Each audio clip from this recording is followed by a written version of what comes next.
I'll be happy to entertain any questions you may have about this movie, and I'll begin right there. Michael, thank you so much. The senators and that are in the room, thank you for joining us. My name is SiCKO Garcia, and I work for the California Foundation for Independent Living Centers.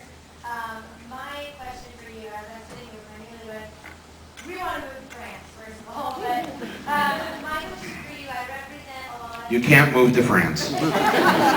You have to stay here and fight for all the rest of us.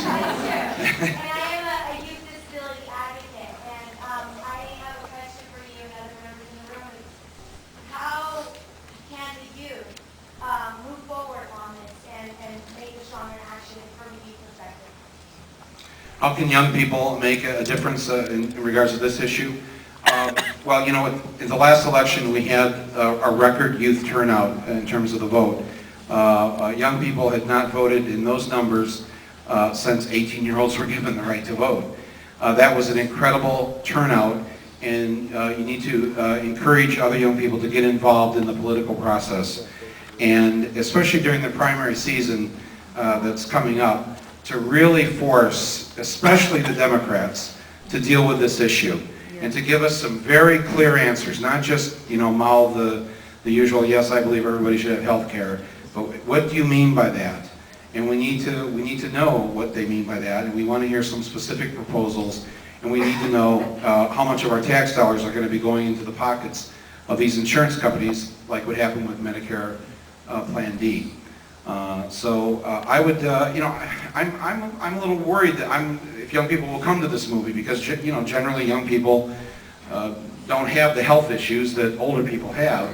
But I got to believe that enough young people know that the future looks fairly bleak when you reach my age or people older than myself, and it's only going to be better if you get involved now. So I encourage you to do that. Yes, yes, ma'am, right in the center. The price tags over the heads of the members of Congress, yes. Can the next film be about campaign finance reform? Well, that is part of the huge problem here, is that because the pharmaceutical companies and the health insurance companies essentially own these members of Congress, it's very difficult to get them to pass legislation that's in favor of us and not in favor of them.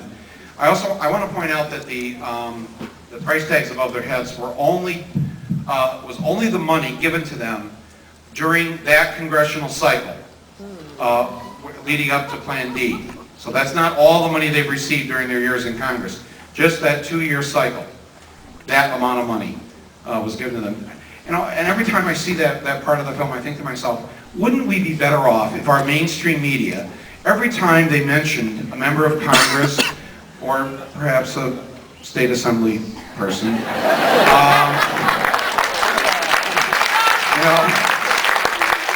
Representative Dick Armey, who has received X number of dollars from the pharmaceutical industry, you know, every time, you know, they always put like the D or the R in where they're from.